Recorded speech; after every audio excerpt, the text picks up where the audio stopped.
আমি আজি আলোচনা কৰিবলৈ লৈছোঁ সপুষ্পক উদ্ভিদৰ প্ৰজনন। এই পাঠটোত আমি ইয়াৰ আগত যেটো আলোচনা কৰিছিলোঁ যে সিস্কোত তোমালোকৰ লগত আমি আলোচনা কৰিছিলোঁ মই কৰিছিলোঁ যে তাত সপুষ্পক উদ্ভিদ বুলি ক'লে ফুল উদ্ভিদৰ ফুলৰ দ্বাৰা কেনেকৈ প্ৰজনন ঘটে। এতিয়া ফুলটো কি আমি সেই সম্পৰ্কে অকণমান আলোচনা কৰি চালোঁ বা ফাৰ্ষ্ট ইয়েৰটো আমি চাইছিলোঁ যে ফুলত সাধাৰণতে মেইনলি চাৰিটা চক্ৰ থাকে, দুটা বেটুপাত, পাহি, পুংস্তবক আৰু স্ত্ৰীস্তবক। ইয়াৰে বেটুপাত আৰু পাহিয়ে প্ৰজননত প্ৰত্যক্ষভাৱে অংশগ্ৰহণ নকৰে, গতিকে আমি বেটুপাত আৰু পাহিক কওঁ পৰোক্ষ সহকাৰী চক্ৰ, যিহেতু এনে পৰোক্ষভাৱে প্ৰজনন অংশগ্ৰহণ কৰে। সহায়কাৰী চক্ৰ বা সহযোগী চক্ৰ এচেচেৰী হ'ল। আনহাতে পুংস্তবক আৰু স্ত্ৰীস্তবকে প্ৰত্যক্ষভাৱে প্ৰজননত অংশগ্ৰহণ কৰে, গতিকে আমি পুংস্তবক আৰু স্ত্ৰীস্তবকক কওঁ আৱশ্যকীয় চক্ৰ এচেঞ্চিয়েল হ'ল। এতিয়া আমি প্ৰজননৰ কথা পঢ়িবলৈ যোৱাৰ লগে লগে আমি পুংস্তবক আৰু স্ত্ৰীস্তবকৰ বিষয়ে ইয়াত আলোচনা কৰিব লাগিব। আৰু ইয়াত আমি এই পাঠটোত আমি সাধাৰণতে এম্ব্ৰায়লজি ভ্ৰূণতত্ত্বৰ বিষয়ে আলোচনা কৰিম। গতিকে এপাহ ফুলৰ কলিটো যেতিয়া প্ৰথম আৰম্ভ হয়, সেই কলিটোতে গছজোপাৰ ভৱিষ্যতটো তাত আৰম্ভ হয়। অৰ্থাৎ পুংস্তবকডাল কেনেকৈ সৃষ্টি হ'বগৈ, স্ত্ৰীস্তবকডাল কেনেকৈ সৃষ্টি হ'ব, পুংস্তবকত পৰাগৰেণু কেনেকৈ সৃষ্টি হ'ব, স্ত্ৰীস্তবকত ডিম্বাণু কেনেকৈ সৃষ্টি হ'ব, ভৱিষ্যতে সেই পৰাগৰেণুৰ ডিম্বাণুৰ মিলন ঘটি পেলাই বীজ তৈয়াৰ হ'ব, সেই বীজ আকৌ অংকুৰিত হৈ নতুন এজোপা গছ সৃষ্টি হ'ব। গতিকে ফুলপাহৰ কলিত প্ৰথম যেতিয়া মুকুলটো সৃষ্টি হয়, সেই কলিটোতে এজোপা গছৰ ভৱিষ্যত অংকুৰিত হয়। গতিকে আমি সেই কথাটো আমি সেই পথখিনি আমি চাবলৈ যাওঁ যে ইনিচিয়েল প্ৰথম অৱস্থাত পুংস্তবকডাল কেনেকৈ আৰম্ভ হয়, এই গোটেই বা পৰাগৰেণু কেনেকৈ সৃষ্টি হয়, এই দুটা প্ৰক্ৰিয়াক আমি প্ৰথম অৱস্থাত ইয়াক কওঁ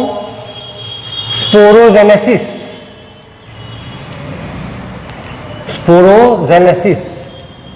ইংৰাজীতে অসমীয়াত কোৱা হয় ৰেণুজনন। ৰেণুজনন কি যে পুংৰেণু হওক বা স্ত্ৰীৰেণু হওক উদ্ভিদত কেনেকৈ সৃষ্টি হয়, সেই প্ৰক্ৰিয়াটোক কোৱা হয় স্পোৰোজেনেচিছ। ইয়াত আমি দুই ধৰণৰ ৰেণু পোৱা যায় বুলি কৈছোঁ। এক ধৰণৰ ৰেণুক কোৱা হৈছে ইংৰাজীতে কোৱা হৈছে মাইক্ৰ'স্পোৰোজেনেচিছ, অৰ্থাৎ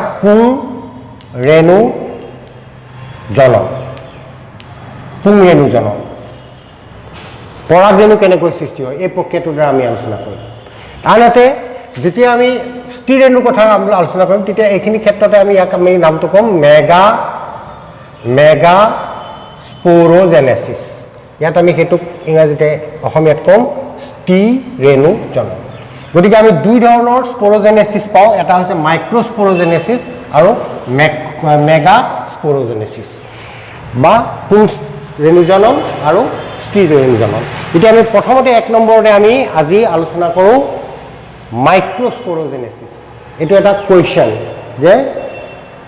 তোমাৰ পৰীক্ষাত আহিব যে উপযুক্ত চিত্ৰৰ সহায়ত সপুষ্পক উদ্ভিদৰ পুংৰেণু গঠন প্ৰক্ৰিয়া বৰ্ণনা কৰা। Describe with a suitable diagram the process of development of microsporogenesis. যে উপযুক্ত চিত্ৰৰ সহায়ত পুংৰেণুৰ গঠন প্ৰক্ৰিয়া বা বিকাশ প্ৰক্ৰিয়া বৰ্ণনা কৰা। এইটো সাধাৰণতে 4 to 5 মাৰ্কছ থাকে, 4 পৰা 5 নম্বৰ থাকে। গতিকে এইটো এটা ইম্পৰ্টেণ্ট প্ৰশ্নৰ নিচিনা হয় আৰু প্ৰায় আমি দেখিছোঁ, আমি অভিজ্ঞতাৰ ফালৰ পৰা দেখিছোঁ ৰিপিটেডলি এনেকুৱা ধৰণৰ প্ৰশ্নবিলাক আহে। মাইক্ৰ'স্পোৰোজেনেচিছ, মেগাস্পোৰোজেনেচিছ, আকৌ আমি বেলেগ পাম গেমেটোজেনেচিছ, মেগাগেমেটোজেনেচিছ,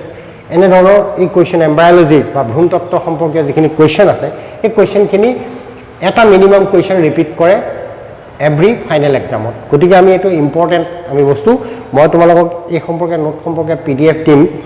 সদ্যহতে আমি অকণ ফিজিকেলি বুজি লওঁ। এতিয়া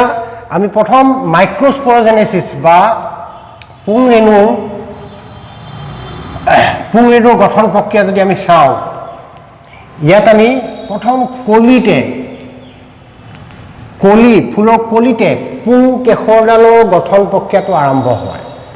আৰু সেই পুংকেশৰডালৰ গঠন প্ৰক্ৰিয়া আমি এডাল পুংকেশৰত প্ৰথম অৱস্থা আমি কি পাওঁ? এনেকুৱা ধৰণৰ তিনিটা অংশ পাওঁ এটা এইটোক কোৱা হৈছে ঠাৰি বা ইংৰাজীতে কোৱা হয় ফিলামেণ্ট ওপৰত দুটা এটা টেমুনা অংশ থাকে তাক কোৱা হয় এন্থাৰ পৰাগধানী আৰু এই পৰাগধানীৰ মাজতে যি টুকুৰা ফিলামেণ্ট সোমাই যায় তাক কোৱা হয় সংযোজক ইংৰাজীত কোৱা হয় কানেক্টিভ এডাল আদৰ্শ পুংস্তবকৰ তিনিটা অংশ থাকে ফিলামেণ্ট কানেক্টিভ আৰু এন্থাৰ এতিয়া কুমলীয়া অৱস্থাত সেই এন্থাৰটো যদি আমি কাটি পেলাই চাওঁ টিএছ কৰি পেলাই চাওঁ তাৰ প্ৰস্থচ্ছেদ কৰি পেলাই চাওঁ তেতিয়াহ'লে আমি দেখা পাম যে সি এটা আয়তাকাৰ এটা অংশ আয়তাকাৰৰ নিচিনা এটা অংশ হৈ থাকে সেই অংশটোত এনেধৰণৰ কিছুমান ভাজক কলা থাকে এই ভাজক কলাবিলাক চৰিত্ৰবিলাক একে গতিকে ইয়াক সমজাতীয় কোষ বুলি কোৱা হয় সমজাতীয় কোষ ইংৰাজীত হোমোজেনিয়াছ টিস্যুজ বুলি কোৱা হয় এতিয়া এইটো হৈছে আমি চিত্ৰ নম্বৰ বি ইয়াত আমি এন্থাৰ অংশটো কুমলীয়া অৱস্থাত যেতিয়া আমি প্ৰস্থচ্ছেদ কৰোঁ তেতিয়াহ'লে আমি দেখা পাম যে ই আয়তাকাৰ এটা আকৃতি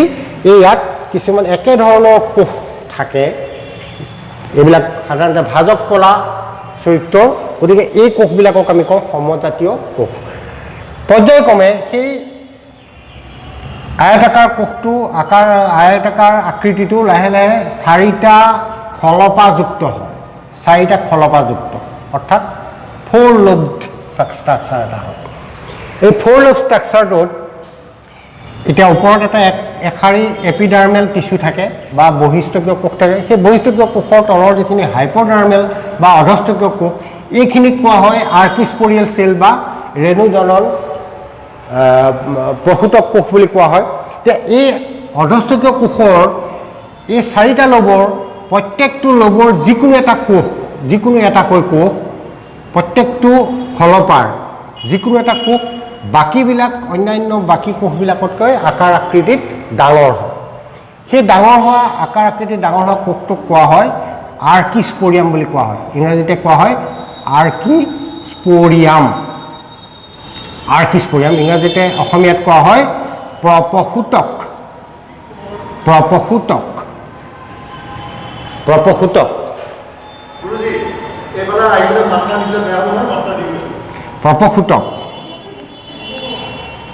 আৰ্কিস্পৰিয়াম এইটো চাৰিটা খলপাত চাৰিটা সৃষ্টি হয় এই প্ৰপসূতককেইটা বাকীকেইটা কোষতকৈ আমি মাইক্ৰস্কোপৰ তলত যেতিয়া চাওঁ ডিষ্টিংক্টলি বা স্পষ্টভাৱে দেখা পাওঁ কিয়নো ইয়াৰ আকাৰ আকৃতিটো অলপ ডাঙৰ হয় তাৰ কোষ কেন্দ্ৰৰ আকাৰ আকৃতিটো অকণমান ডাঙৰ হয় এইকেইটাক আমি অসমীয়াতে প্ৰপসূতক বুলি কওঁ বা ইংৰাজীতে কোৱা হয় আৰ্কিস্পৰিয়াম এতিয়া এই গোটেই লবকেইটাত যিহেতু একেলগে একেধৰণৰ ঘটনা হয় গতিকে আমি চিত্ৰ আঁকোতে আমি সদায় এটা লবৰ চিত্ৰ আঁকি পেলাই দেখালে আমি বাকীখিনি কথা গম পাম গতিকে এটা প্ৰপসূতক কোষৰ কি ঘটনা হয় ইয়াৰ পিছৰ পৰ্যায়ৰ হেৰিটোত আমি সেইটো দেখাইছোঁ যে এইটো ক্ষেত্ৰত আমি দেখিছোঁ এই প্ৰপসূতক কোষটো ইয়াৰ পিছত এই প্ৰপসূতক কোষটো পথালিকৈ বিভাজিত হৈ পেলাই মাইট'চিছ প্ৰক্ৰিয়াৰে এইবিলাক দেহজ বিভাজন মাইট'চিছ প্ৰক্ৰিয়াৰে বিভাজিত হৈ পেলাই দুটা কোষত ৰূপান্তৰিত হয় ইয়াৰে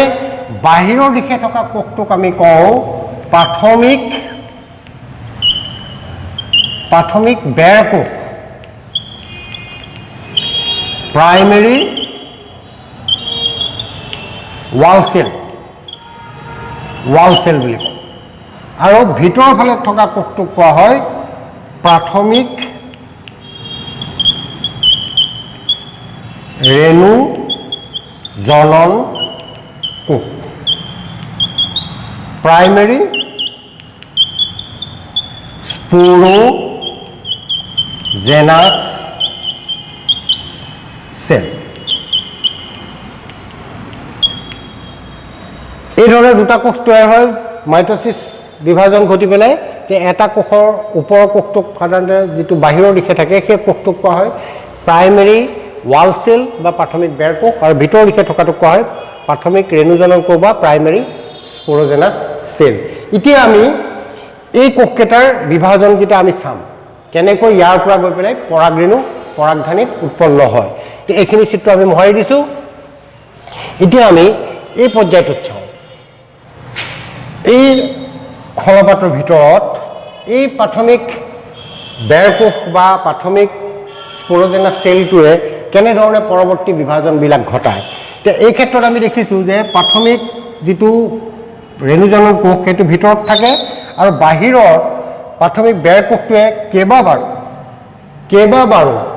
মানে পুনৰাবৃত্তি কৰি ৰিপিটেডলি দেহজ বিভাজন ঘটি পেলাই সি কেইবাশৰীয়াও এটা কোষৰ তৰপ তৈয়াৰ কৰে এই প্ৰাথমিক ৰেণুজনন কোষটোৰ চাৰিওফালে কেইবাটাও তৰপৰ এটা কোষৰ তৰপ সৃষ্টি কৰে সেই কোষৰ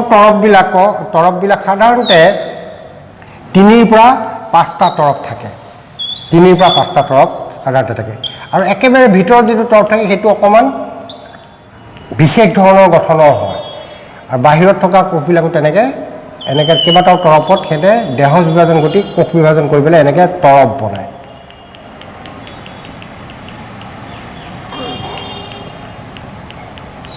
কোষৰ তৰপ বনায় এইবিলাক প্ৰত্যেকটো জীৱিত কোষ ইয়াত আমি কোষকেন্দ্ৰ পাওঁ জীৱিত কোষ এই ক্ষেত্ৰত আটাইতকৈ ভিতৰত থকা যিটো কোষ ভিতৰত থকা যিটো লেয়াৰ তৰপ সেই তৰপটোক কোৱা হয় টেপেটাম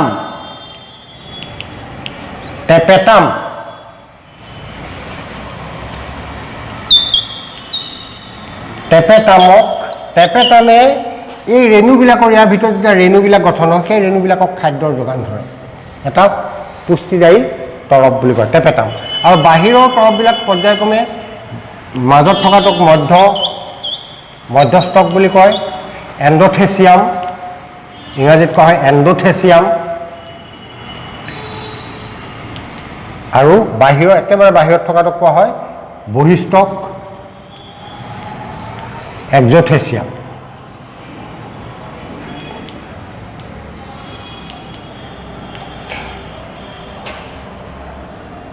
এই তৰপবিলাক কোনে সৃষ্টি কৰে প্ৰাথমিক ৱাল সেল প্ৰাইমেৰী ৱাল সেলৰ কোষটোৱে তৈয়াৰ কৰে ৰিপিটেডলি ডিভিজন হৈ পেলাই মাইটোচিছ প্ৰক্ৰিয়া বিভাজন হয় আৰু ইয়াততো আমাৰ এই লোবৰ কোষবিলাক থাকেই আৰু এইবিলাক লাহে লাহে এইবিলাকতো এপিডাৰ্মিছ আৰু অন্যান্য কোষবিলাক থাকে একে সময়তে প্ৰাথমিক যিটো স্পোৰোজেনাছ সেল আছিলে বা প্ৰাথমিক ৰেণুজনন কোষ আছিলে সেই কোষটোৰ কেইবাবাৰো ৰিপিটেডলি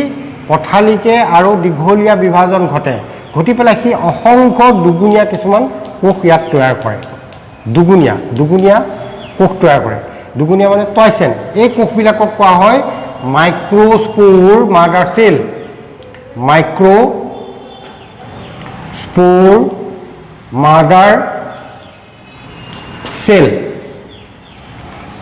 ইংৰাজী অসমীয়া শ্বৰ্ট ফৰ্মত ইংৰাজীতে কোৱা হয় MMC ই দুগুণীয়া কিন্তু ই টয়চেন দুগুণীয়া অসমীয়াত ইয়াক কোৱা হ'ব পুংৰেণু মাতৃকোষ পুংৰেণু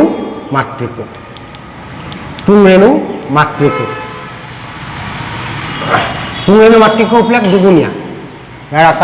ইয়াৰ ক্ৰমজম গঠন হৈছে দুগুণীয়া এতিয়া আমি ইয়াৰ পিছৰ পৰ্যায়টোত আমি চাওঁ এইবিলাক তোমালোকক মই ছবিবিলাক দি দিম পিছত PDF-ত এতিয়া তোমালোকক মই কৈছোঁ যে এই স্পোৰোজেনাছ কোষটো যিটো প্ৰাথমিক স্পোৰোজেনাছ ৰেণু মানে প্ৰাথমিক ৰেণুজনন কোষটোৰ কেইবাবাৰো দীঘলীয়া আৰু পথালিকীয়া বিভাজন ঘটি দুগুণীয়া কিছুমান কোষ তৈয়াৰ কৰে সেইবিলাকক মাইক্ৰস্পোৰ মাদাৰ সেল বা শ্বৰ্ট ফৰ্মত MMC বুলি কোৱা হয় পুং ৰেণু মাতৃকোষ এইবিলাক দুগুণীয়া ইয়াৰ ক্ৰমজম সংখ্যাটো দুগুণীয়া হৈ থাকে আৰু ইয়াৰ প্ৰাথমিক বেৰকোষে কেইবাতৰপীয়া বেৰ তৈয়াৰ কৰে আটাইতকৈ ভিতৰৰ বেৰখনক কোৱা হয় টেপেটামৰ কাম হৈছে যে ৰেণু গঠনৰ সময়ত ৰেণুজনন কোষক খাদ্যৰ বা পুষ্টিৰ যোগান ধৰে এইটো পৰীক্ষাত প্ৰশ্ন সোধে what is tapetum what is the function of tapetum কি টেপেটামৰ কাৰ্য কি গতিকে এইটো মন কৰিবা ইয়াৰ পিছত আমি এতিয়া চাওঁ ৰেণু মাতৃকোষবিলাক পুং ৰেণু মাতৃকোষবিলাকক MMC বিলাকক যদি চাওঁ MMC বিলাক সাধাৰণতে এইবিলাক MMC এইবিলাক দুগুণীয়া আছিল এইবাৰ এইখিনি সময়ত মন কৰিবা যে এই MMC বিলাকৰ এতিয়া হ্ৰসাত্মক বিভাজন ঘটে হ্ৰসাত্মক বিভাজন ঘটে হ্ৰসাত্মক বিভাজন ঘটিছি এটা এমএমচি পৰা দুটা অপত্যক বা ডটাৰ কোষ গঠন হয় সেইবিলাকৰ কিন্তু ক্ৰমোজম সংখ্যাবিলাক কিমান হ'ব ইয়াৰ ক্ৰমোজম সংখ্যা হ'ব n এগুণীয়া এটো প্ৰথম মিয়োটিক বিভাজনৰ ফলত এটা এমএমচিৰ পৰা দুটা এমএমচি গঠন হ'ল এই দুটা অপত্যক কোষৰ ক্ৰমোজম সংখ্যা কিমান হ'ল n তাৰপিছত দ্বিতীয় পৰ্যায়ৰ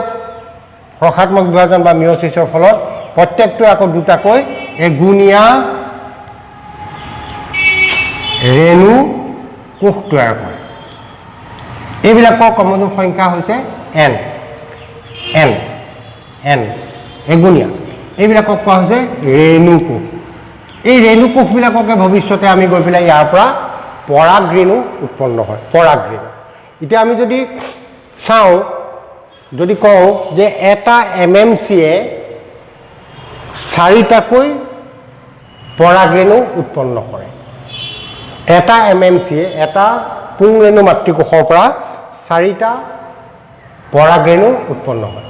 যদি তোমাক সোধা হয় যে এটা পৰাগধানীৰ প্ৰাথমিক অৱস্থাত যদি 1000টা এমএমচি আছিল বুলি ধৰা হয় পৰাগধানীৰ ভিতৰত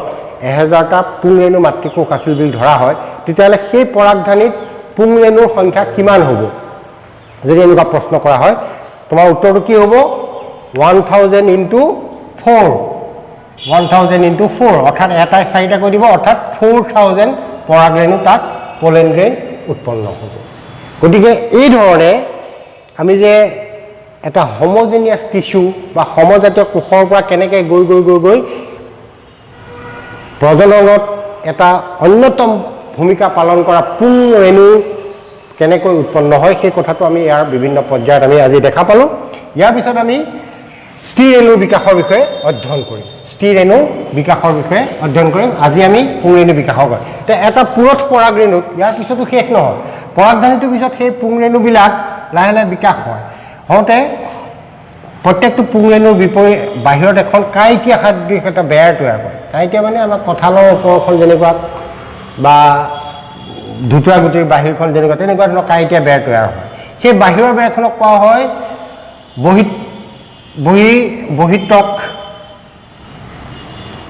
বহিত্বক বা একজাইম এইখন সাধাৰণতে খুব টান হয় দৃঢ় আৰু ভিতৰত এখন স্থিতিস্থাপক গুণসম্পন্ন এখন বেৰ থাকে সেই বেৰখনক কোৱা হয় অন্তঃটক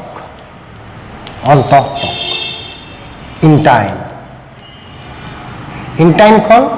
প্ৰসাৰণশীল বা সংকোচনশীল আৰু এই বহিত্বকখন যিহেতু টান ইয়াত ছিদ্ৰ নাথাকে গতিকে অংকুৰণৰ সময়ত ইয়াৰ ভিতৰৰ পৰা পুং ৰেণু ওলাই আহিবৰ কাৰণে এটা সৰুকৈ ভিতৰত বহিত্বকখনৰ এটা ৰন্ধ্ৰ থাকে সেই ৰন্ধ্ৰটোক কোৱা হয় অংকুৰণ ৰন্ধ্ৰ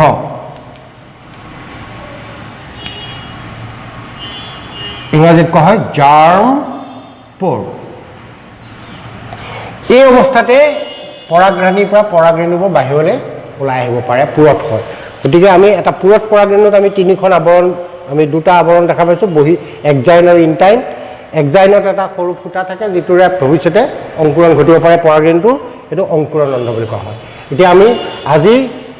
মাইক্ৰস্প'ৰজেনেচিছ অৰ্থাৎ পুং ৰেণুৰ বিকাশৰ সম্পৰ্কে আমি আলোচনা কৰিলোঁ ইয়াৰ পৰৱৰ্তী ক্লাছত আমি স্থিৰ ৰেণু বিকাশৰ বিষয়ে আলোচনা কৰিম ধন্যবাদ